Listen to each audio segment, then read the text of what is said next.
지난 2년 반 동안 정부는 우리 경제와 사회의 질서를 사람 중심으로 바꾸고 안착시키기 위해서 노력해 왔습니다. 잘 사는 시대를 넘어 함께 잘 사는 시대로 가기 위해 혁신적 포용국가의 초석을 놓았습니다. 다 함께 잘 사는 포용국가를 목표로 함께 걸어온 지난 2년 반. 그리고 그 핵심 중 하나인 복지 정책. 몸과 마음의 건강한 삶부터 돌봄, 경제, 일자리까지 국민들의 생활에 직접적인 영향을 미치는 만큼 그 관심도 뜨겁다. 이에 정부는 최근 몇 년 새 사회의 변화에 맞춘 유연한 복지 제도들을 도입했다. 건강보험 보장성 확대 정책과 치매 국가 책임제 같은 국민들의 건강을 지키기 위한 정책. 기초연금 확대, 아동수당 도입, 실업급여 확대 등 사회 안전망을 강화한 것이다. 이런 정책들을 원활히 수행하기 위한 복지 예산도 대폭 늘렸다. 이에 응답하듯 지난 2년 반 국민들이 뽑은 가장 잘 운영된 정책 분야로 복지 정책이 뽑히기도 했다. 하지만 2018년 기준 우리나라 국내 총생산 대비 공공사회 복지 지출 비율은 11.1%, 2018년 OECD 29개국 평균인 20.1%의 절반 수준. 복지 선진국이 되기 위해 아직도 해결해야 할 숙제들이 적지 않은 상황이다. 과연 포용하는 복지로 국민들의 삶의 질을 높이기 위해 필요한 것들은 무엇인지 보건복지부 김강립 차관을 통해 들어본다.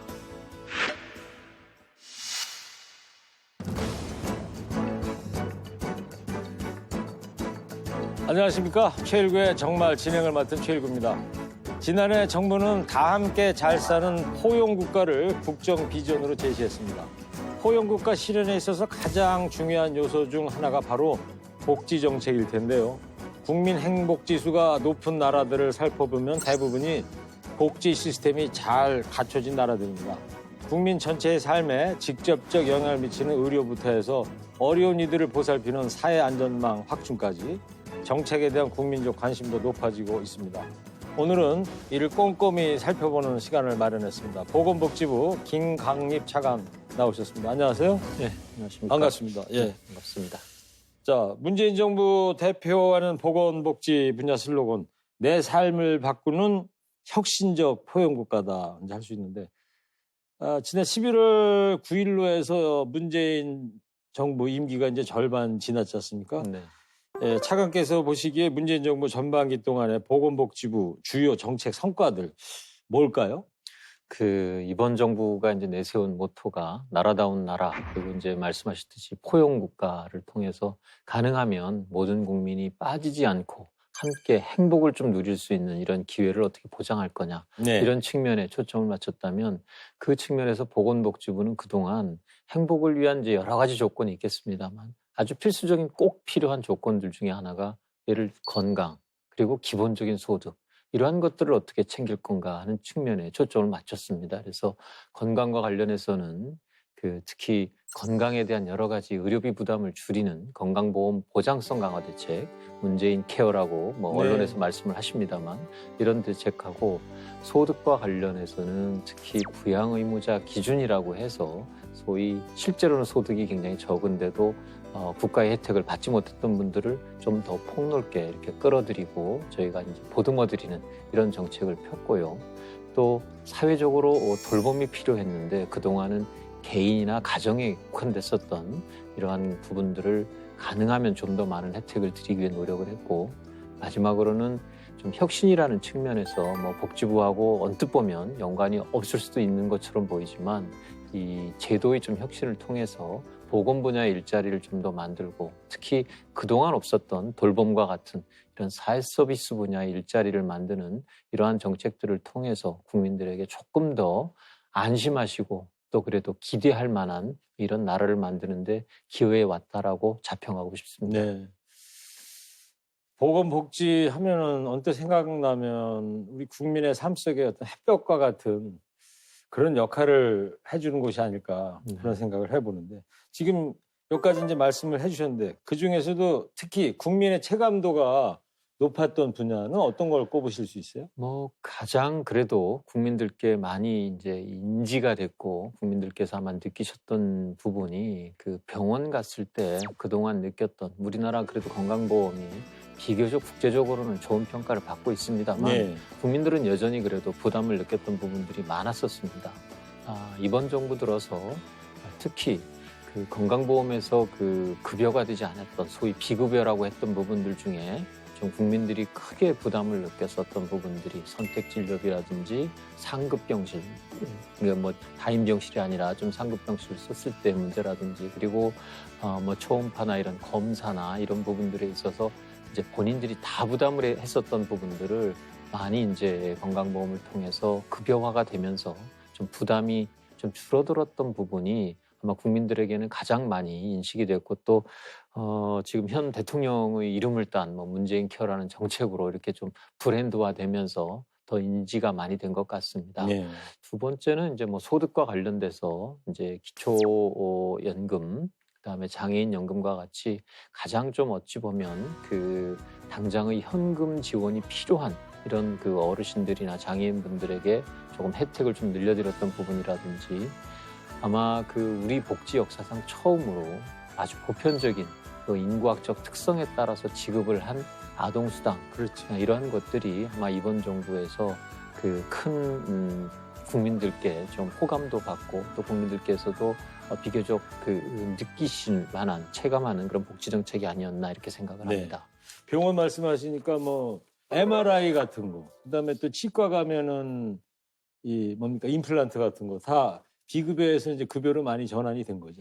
뭐 완벽하진 않습니다만 적어도 기본적인 목표는 적어도 의학적으로 필요한 부분은 지금까지는 건강보험 재정 때문에 또 내지는 아직은 검증이 안 돼서 뭐 이런 부분들 비급여로 많이 이제 남겨놓은 부분들이 예. 있었는데 단계적으로 일단 다 끌어들이겠다. 근데 이번 정부에서 다는 못해도 적어도 전체 의료비 중에 한 70%는 다 공적으로 이렇게 책임지는 이런 방향으로 가겠다 그러고 차근차근 진도를 밟아 나가고 있습니다. 알겠습니다. 아동수당 말씀하셨는데 이제 산모들이 이 출산하면 이제 첫 달부터 10만 원씩 지급이 되는 거죠. 아이들이 이제 태어나면 그렇습니다. 그렇죠. 네. 저희 태어날 땐 뭐 그런 게 하나도 없었습니다. 그렇습니다. 아쉽습니다. 네. 자, 근데 지금 말씀하셨던 부분들이 정책들이 전부 다 그 문재인 정부 출범할 때 공약 사항들이죠. 네, 그렇습니다. 자, 근데 복지 정책 참 좋지만 문제는 결국 이제 이 예산 아니겠습니까? 예, 내년 예산 규모가 어느 정도고요. 그다음에 어느 분야에 중점을 두고 편성을 하셨는지 궁금해요. 네, 내년도는 저희 보건복지부 예산이 물론 국회 심의가 아직 진행 중입니다만 82조 8천억을 저희가 편성을 했습니다. 네. 전체 500조 예산 중에 그럼 몇 퍼센트? 16.1%입니다. 예, 그 제가 그 보건복지부에 처음 들어왔을 때 한 4%가 안 되는 비중을 갖고 있었다면 상대적으로도 한 4배 이상 증가한 뭐 이런 내용인데 앞으로도 아마 복지에 대한 그 지출은 정부 지출은 늘을 수밖에 없을 거라고 생각을 합니다. 현재 저희가 지금 쓰고 있는 지출의 규모를 OECD 국가들하고 비교해 보면 아직은 우리가 상대적으로 보건복지 분야, 그러니까 이쪽 분야에 쓰고 있는 지출의 비중이 절반 정도 수준밖에는 안 됩니다. 아, 그 정도 낮아요? 아직은 그렇게? 우리가 그 OECD 국가에서 사회복지에 대한 지출 비중이 낮은 나라에 속하는 건 분명합니다. 그건 다만 처음 알았네요. 그러신가요? 상당히 높은 줄 알았는데. 아닙니다. 저희가 사회 지출 비중이 11% 정도 되는데 상대적으로 OECD 국가들은 지금 한 21% 정도를 쓰고 있으니까 이제 절반을 간 넘어선 수준이에 불과한데 다만 증가 속도에 있어서는 우리가 분명히 빠른 건 사실입니다. 그리고 네. 우리가 뭐 인구의 증가라든지 그 여러 가지 앞으로 복지 지출이 늘 수밖에 없는 그런 부분을 갖고 있어서 저희로서도 그 정부 전체와 함께 이 살림을 보다 어떻게 좀 그 규모 있게 그리고 효율적으로 집행해 나갈 것인가 하는 고민도 아울러 하고 있다라는 말씀을 드립니다. 보건복지부 공무원들 참 머리 아프겠습니다. 예. 80조 참 허투루 안 쓰이도록 또 집행도 하셔야 되고. 예. 예, 저희가 내년도 예산이 이제 정부 부처 중에 처음으로 그 가장 많은 예산을 집행하는 부처가 됩니다. 네. 뭐 그러니만큼 더욱더 책임감 가지고 그 무겁게 국민들께서 어렵게 모아주신 돈이기 때문에 저희들 낭비되는 일을 없도록 최선을 다하려고 합니다. 처음으로 가장 많은 예산 배정이라는 건 국방 분야보다도 높은가요? 지금 가장 많았던 분야는 그동안 교육 예산이었습니다. 아, 교육이었습니까? 네. 근데 이제 저희가 처음으로 이제 가장 많은 이제 그 예산을 집행하는 부처가 됩니다. 예.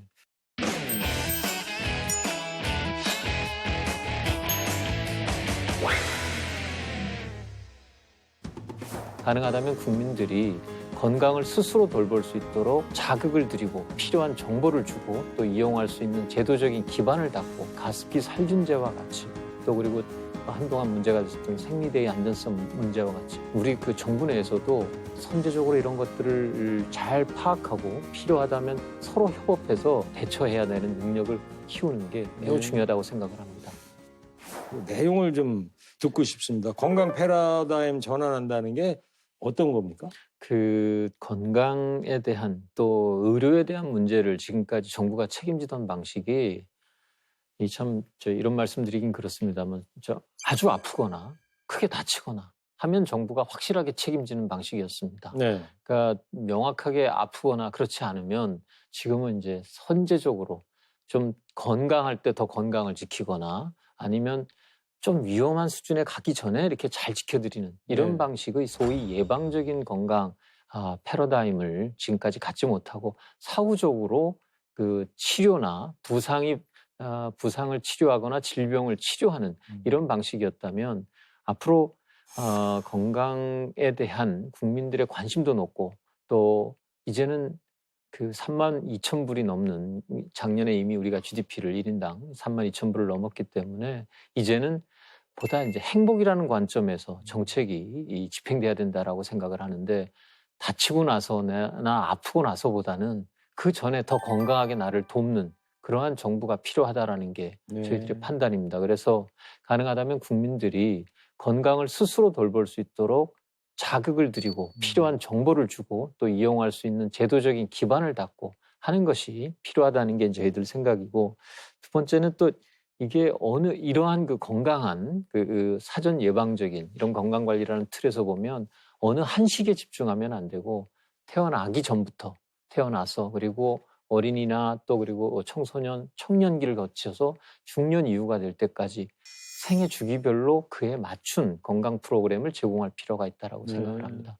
특히 좀 아쉽게 생각하는 부분이 그 정신건강과 관련돼서 우리가 육체적 건강에 대해서는 비교적 드러나기 때문에 관심도 많고 그랬었는데 상대적으로 우리나라가 정신건강에 대한 관심이나 정책적인 투자가 적었던 나라라고 생각이 듭니다. 그래서 이 부분에 대한 노력을 좀 더 기울이겠다라는 생각을 가지고 패러다임 전환을 말씀드리고 있습니다. 예, 패러다임 시프트. 그러니까 이 사후보다는 예방에도 중점을 둔다. 그렇습니다. 그리고 그다음에 아기가 출산 전부터 한번 케어해보는. 네. 우리가 뭐 옛날 북유럽의 복지제도 그러면 요람에서 무덤까지 이런 얘기가 있는데 거의 뭐 그런 수준으로 간다 이런 말씀입니다. 요람 전부터 무덤 요람 이후가 될 것 같습니다. 네. 한 가지만 덧붙이면 또 하나는 이제 건강 문제가 과거에는 전통적으로 다 드러났던 숙제들에 의해서 문제가 발생했는데 앞으로는 새롭게 그러니까 누구도 예측하지 못했던 그리고 이게 건강을 위협하는지 알지 못했던 곳으로부터 건강이 위험받게 됩니다. 예를 들면 감염병도 저 아프리카에서 발생했었던 그 돼지열병 알지도 못하는 질환이 네. 우리나라에 와서 이렇게까지 문제를 일으킬지도 몰랐고 뭐 아픈 이야기이긴 합니다만 가습기 살균제와 같이 또 그리고 한동안 문제가 됐던 생리대의 안전성 문제와 같이 종전에 이게 정말 건강의 위해 요인인지도 몰랐던 그리고 발생하면 이게 정부 내에서 어느 부처 소관인지조차 알지 못했던 이런 숙제들이 많아서 이제는 좀 종합적으로 건강의 위해를 국민들도 똑똑해야 되지만 우리 그 정부 내에서도 선제적으로 이런 것들을 잘 파악하고 필요하다면 서로 협업해서 이게 누구 문제인지를 서로 미루는 그런 소위 그 관료적인 문제 없이 그 원활하게 이런 것들을 한 팀으로서 발굴해서 대처해야 되는 능력을 키우는 게 매우 중요하다고 생각을 합니다. 듣고만 있어도 상당히 기분이 좋아지네요. 예. 근데 이렇게 하려면 정부 조직도 좀 개편되고 좀 그래야 되는 거 아니겠어요? 네. 뭐 정부 간에서는 일단 연계하는 노력을 저희가 이미 시작을 했고 관련돼서 연계할 수 있는 뭐 그런 망을 갖추고 있습니다만 저희 보건복지부의 조직에 대해서도 저희들 고민을 하고 있습니다.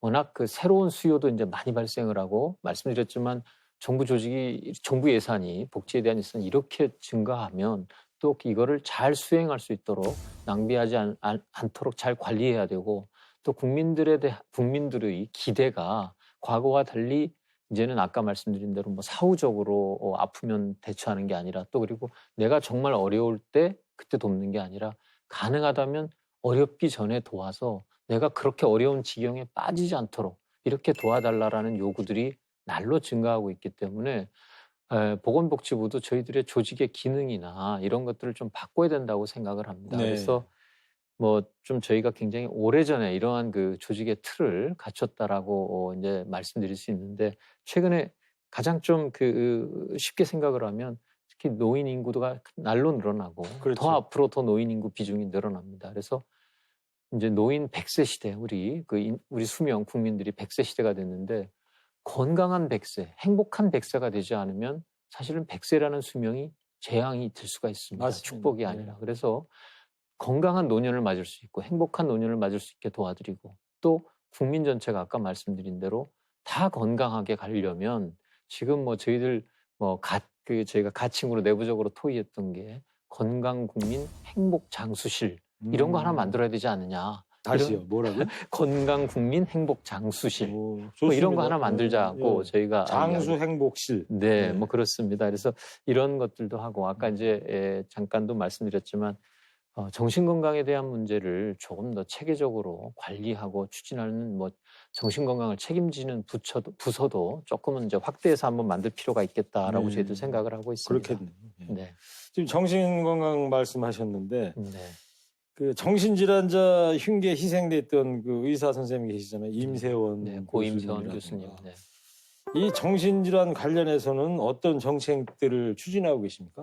정신건강과 관련돼서 이제 가장 우리 국민들께서 이 정신질환이라는 거를 인정하고 우선 인정하는 게 첫 번째거든요.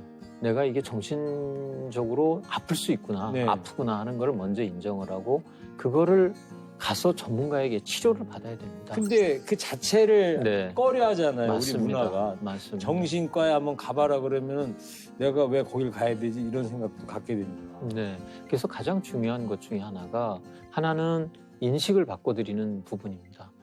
감기 걸리면 의사 선생님 가서 찾아뵙고 이거 내과 가죠. 네, 내과 가서 약 받아서 약 먹고 하듯이 내가 우울증이다 그러면 우울증도 마찬가지입니다. 전문가한테 가서 약을 받고 진단받고 약 받아서 처방받아서 복용을 하면 쉽게 관리될 수 있는 질환이지만 방치하면 뭐 감기하고는 비교도 안 될 만큼 그래서 자기를- 어떻게 인식의 변화를 어떻게 네, 추구하실까요? 인식을 하기 위해서 인식 개선을 위해서는 뭐 전문가들하고 또 관련돼서 운동을 하시는 분들이 있습니다. 그분들하고 같이 노력도 할 거고 무엇보다도 정신건강에 대한 쉽게 접근할 수 있는 국가적인 인프라가 지역 단위에 지금 부족했었습니다. 네.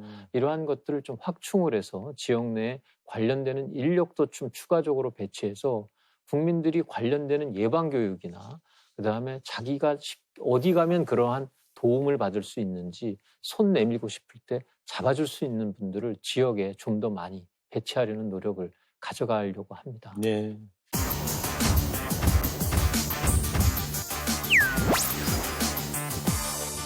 (2017년 8월부터) 추진 중인 건강보험 보장성 강화 정책. 2년 반의 시간을 국민들은 어떻게 평가하고 있을까? 대부분의 국민들은 건강보험 보장성 강화 정책에 대해 긍정적인 평가를 하고 있었다. 특히 MRI와 CT 초음파 검사의 건강보험 적용을 지난 2년간 추진된 보장성 강화 정책 중 가장 잘한 정책으로 꼽고 있었다. 선뜻 병원을 찾기 어려웠던 고가의 검사비에 대한 부담이 줄어든 것이다. 하지만 이렇게 늘어난 보장 때문에 재정 문제에 대한 우려의 목소리도 적지 않은 상황이다. 특히 보험료 부담에 있어 부정적인 의견이 적지 않다. 건강보험 보장성 확대에는 찬성하지만 추가로 건강보험료를 부담하는 것에는 반대한다는 것. 건강보험 재정 문제 해결을 위한 방안 역시 대부분 부정수급 관리 강화와 안정적인 재정 운영 등을 꼽았으며 보험료 인상에 대한 응답은 2.8%에 그쳤다. 건강보험 보장성 강화 정책, 국민들의 건강과 재정 건전성이라는 두 마리 토끼를 모두 잡기 위한 방안은 무엇일까? 문재인 정부가 추진한 대표적 정책 중 하나가 이제 건강보험 보장성 강화. 뭐 아까도 말씀해 주셨습니다만 문재인 케어 아닙니까? 네. 지난 2년 반 동안 어떤 성과가 있었는지 한번 들어볼까요? 아까 그 문재인 케어가 구성되는 게 크게 이제 두 가지 요소입니다. 하나는 그동안 이제 급여가 안 됐던 그 건강보험에서 커버해주지 못했던 부분을 이제 급여로 이제 해서 그 부담을 덜어드렸던 측면이 하나 있고, 두 번째는 과도한 본인이 내야 되는 부담. 그러니까 예를 들면 병원 진료 명세서 보시면 급여는 이렇고 비급여는 이렇고, 그래서 그리고 이제 본인 부담은 어떻습니다 하는 게 나오지 않습니까? 네. 근데 이 본인 부담이 자기 소득에 비해서 너무 많은 부분은 일정 수준까지만, 그러니까 연소득에 자기가 가처분 소득이라고 하는데 그 소득이 한 10%를 넘어가면 그 부분은 그 가치 부담을 하는. 그래서 본인 부담은 의료비로로 본인 부담은 전체 소득의 한 10%까지만 하자. 나머지는 사회적으로 가치 분담을 한다. 그게 이제 건강보험에서 이 두 가지 요소를 통해서 사실은 의료비를 좀 경감해 드리고 있습니다. 예. 그래서 이게 금액으로 보니까 한 3,600만 명에 대해서 저희가 한 2조 2천억 원 정도의 그 경감 혜택이 있던 거로 나타나는데요. 이 두 가지 부분에서 이렇게 좀 합치면 2조 2천억의 혜택이 있는 것으로 나타났습니다. 네. 자, 그렇다면 앞으로 건강보험 보장성 강화 관련해가지고 국민들이 어떤 혜택을 더 받을 수 있을까요?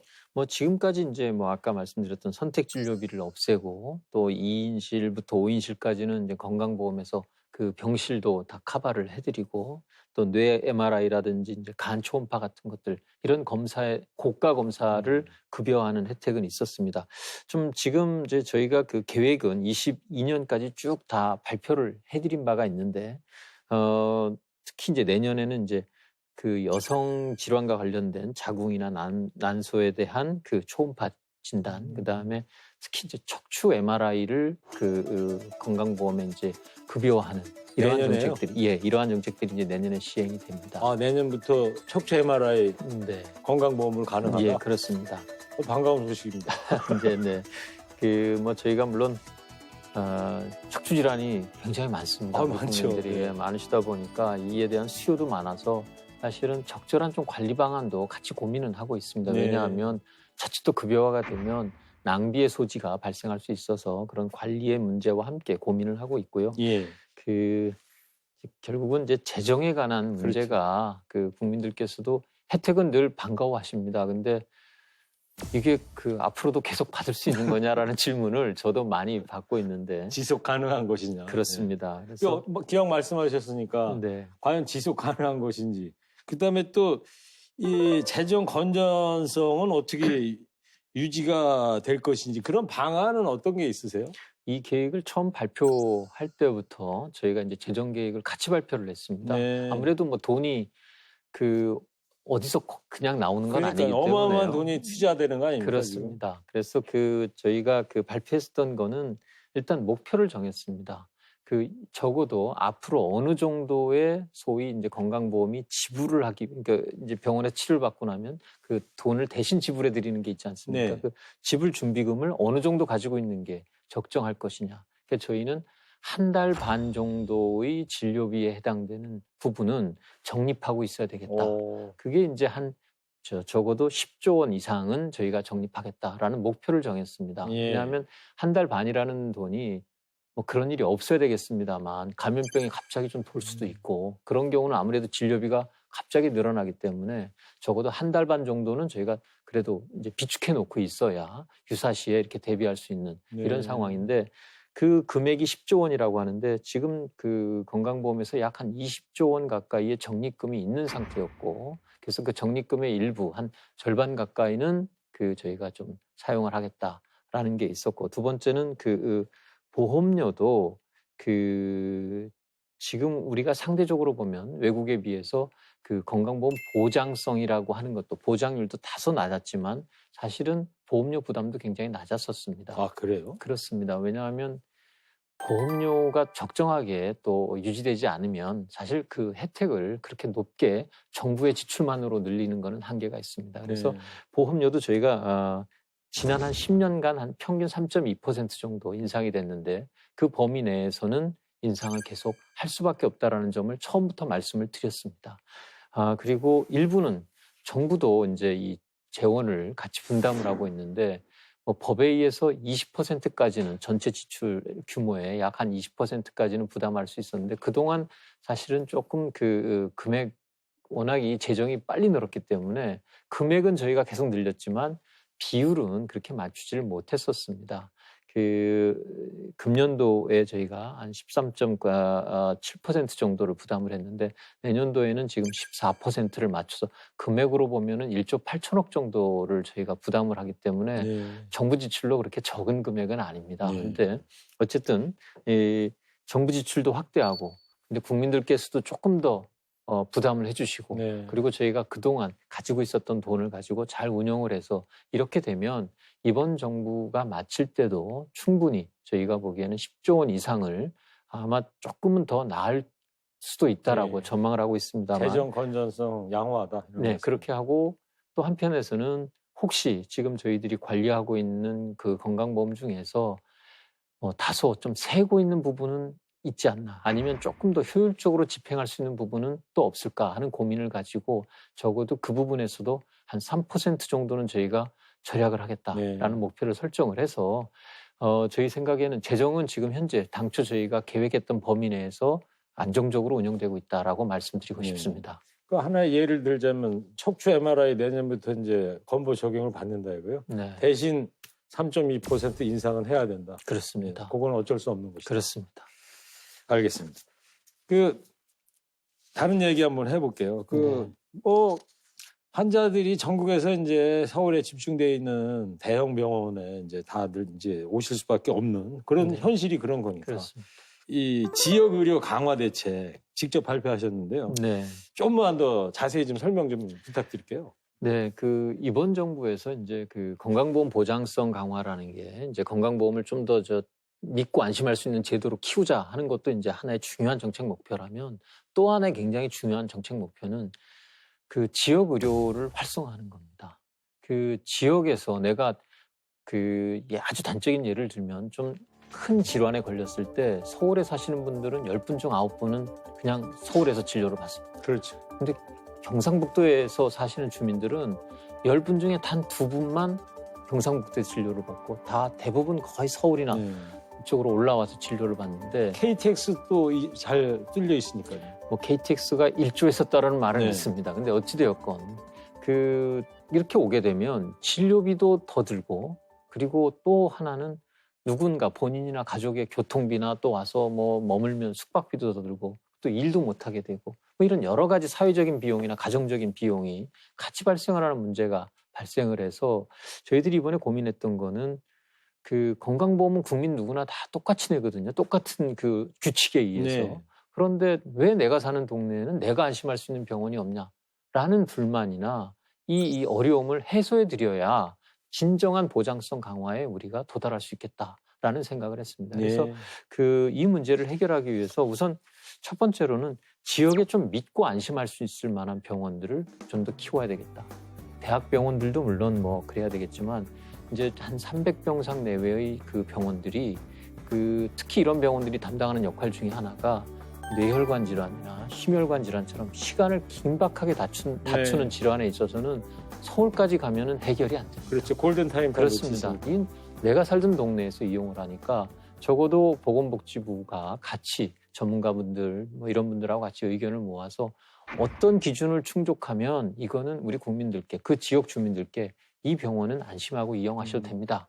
라는 거를 좀 한번 만들어드리고 혹시 다소 부족한 부분이 있으면 정책적으로 좀 지원할 수 있는 부분은 저희가 지원을 해서 각 지역에서 믿고 이용할 수 있는 의료기관들, 병원들을 확충해 나가겠다라는 계획을 일단 한 축으로 말씀드렸고 두 번째는 지금 각 지역 내에 이제 뭐 큰 대학병원도 있고 종합병원도 있고 또 더 작은 병원이나 의원도 있는데 이 지역 내에서 각자 어찌 보면 독자적으로 열심히 하고 계세요.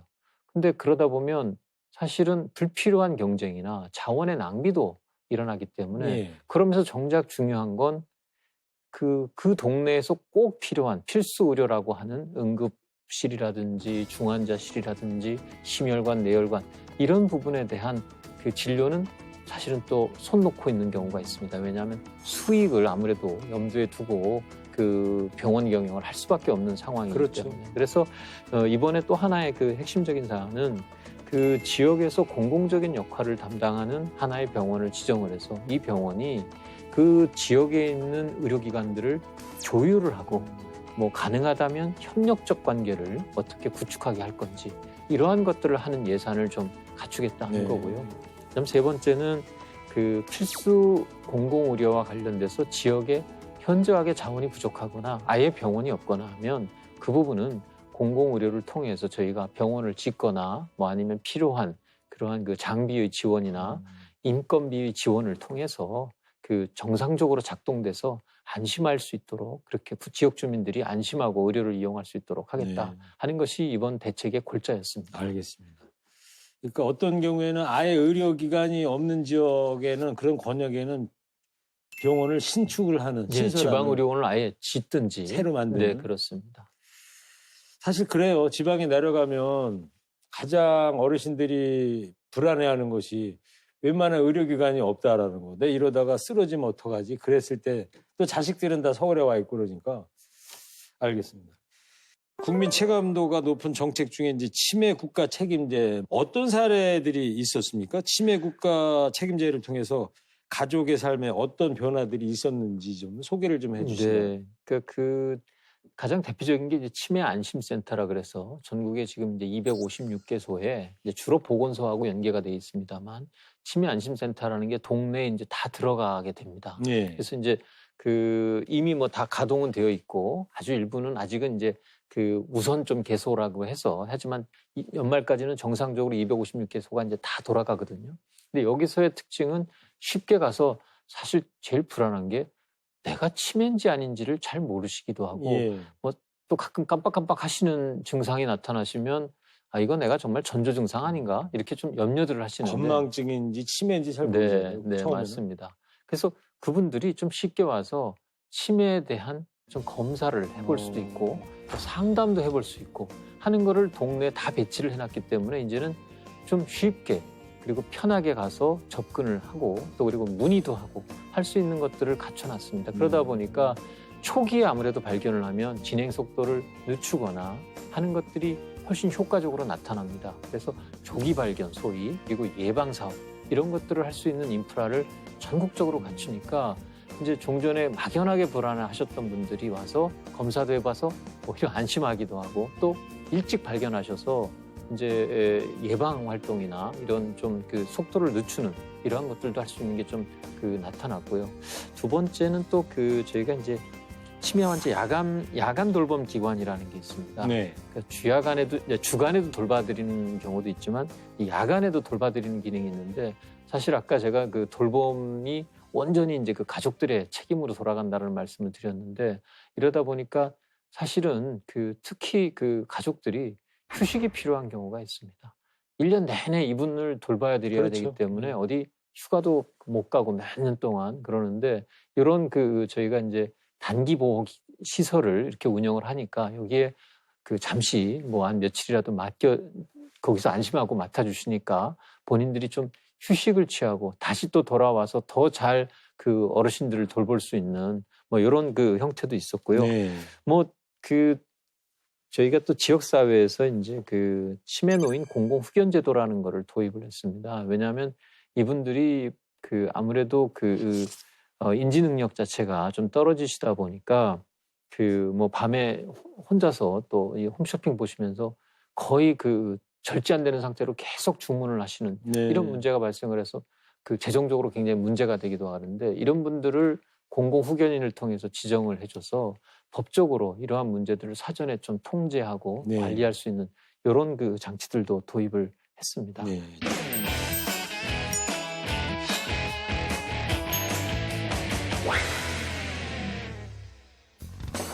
모든 국민이 지금보다는 더 행복한 미래를 꿈꾸고 더 행복하다고 느끼실 수 있도록 해야겠다라는 생각이 이제 저희 부처의 사명이라는 생각인데, 국민 여러분들께서도 같이 행복한 나라를 만드는데 정부가 하는 노력을 이해해 주시고 또 같이 힘을 보태주시면 조금 더 그런 미래를 앞당길 수 있을 거라고 생각합니다. 네. 지역사회 통합 돌봄 시스템입니까? 그런 것이 그러니까? 이제 폭넓게 보면 그것도 이제 지역사회 통합 돌봄 체계 중에 하나인데요. 저희가 이제 지역사회 통합 돌봄이라는 정책을 이제 주장을 좀 이제 확산을 하려고 지금 노력을 하고 있는데, 네. 이 의미를 좀 한번 말씀을 드리면, 지역사회 통합 돌봄이라는 게 그동안 그 사회적으로 돌봄이 필요했던 노인분들이나 이제 장애인이나 또 정신장애인이나 이런 분들을 사실 지금까지는 이분들을 그 소위 시설 중심의 수용이라고 보면 수용을 많이 하는 그런 게, 이게 특히 이제 저희가 그 전후에 복지시설이 완비되지 않았으면서 복지 수요는 많았던 때 그런 방식으로 출범을 해서 어딘가에서는 어쨌든 돌봐야 되니까 그렇죠. 대규모 시설에서 이분들을 돌보는 방식이 지금까지 그래도 상당히 유지되는 복지체계의 근간이었다면, 사실 그 사람 중심이라는 게 누구나 다 자기가 살던 곳에서, 내가 살던 동네나 내가 살던 집에서 머물면서 사회적으로 조금 도와주면 거기서 살면서 내 스스로의 그 품격도 지키고 인권도 보장받으면 살 수 있는 거거든요. 네. 그래서 사람 중심이라는 개념으로 보면 시설 중심보다는 이 지역사회에서 같이 어찌 보면 지역사회 여러 자원들을 잘 연계시켜드려서 이분들이 가정에 머물거나 그게 좀 어렵더라도 적어도 지역사회 내에서 내가 살던 동네에 머물면서 그런 혜택을 볼 수 있도록 해드리자 하는 것이 이제 기본적인 지역 그 사회 통합 돌봄의 의미입니다. 자, 좀 마무리해야 될 시간 같은데요. 보건복지부 차관으로서 국민에게 하고 싶은 마무리 말씀 좀 부탁드릴게요. 네, 저는 뭐 보건복지부가 그 해야 되는 역할이 이 정부에서 해야 되는 역할이 보다 행복하게 국민들을 사실 수 있도록 도와드리는 부처라고 생각을 합니다. 국민 행복이 목표가 되는 부처이기 때문에 가장 기본적으로는 적어도 행복에서 불행의 나락으로 떨어질 수밖에 없는 그런 국민들을 잘 떠받쳐드리고, 또 가능하다면 모든 국민이 지금보다는 더 행복한 미래를 꿈꾸고 또 더 행복하다고 느끼실 수 있도록 해야겠다라는 생각이 이제 저희 부처의 사명이라는 생각인데, 이를 위해서는 아까 말씀드린 건강에 관한 문제, 그리고 소득에 관한 문제, 그 다음에 돌봄에 관한 문제, 그리고 가능하다면 더 많은 복지를 통한 그 일자리 창출이나 또 그리고 혁신을 통해서 이제 복지에 대한 투자가 워낙 많아졌기 때문에 이를 통해서 국가 경제에도 도움이 되는 이런 선순환 구조를 만들어내는 것, 이런 것들을 해야 되는 게 저희들 책무라고 생각을 하고, 네. 다만 이 노력이 보건복지부 노력만으로도 그리고 정부의 노력만으로도 어려운 부분들이 너무 많습니다. 국민 여러분들께서도 같이 행복한 나라를 만드는데 정부가 하는 노력을 이해해 주시고 더 같이 힘을 보태주시면 조금 더 그런 미래를 앞당길 수 있을 거라고 생각합니다. 네, 알겠습니다. 지금까지 김강립 보건복지부 차관과 이야기 나눠봤습니다. 오늘 나와주셔서 감사합니다. 네, 감사합니다. 네, 전 세계적인 양극화가 우리 사회에도 심각한 문제가 되고 있는 시기입니다. 때문에 촘촘하게 잘 갖춰진 복지체계는 국민 삶의 질을 높이는 중요한 요소가 되고 있죠. 함께 잘 사는 혁신적 포용국가. 양극화와 저출산 고령화가 심각해지는 지금 이 시기에 무엇보다 필요한 비전일 텐데요.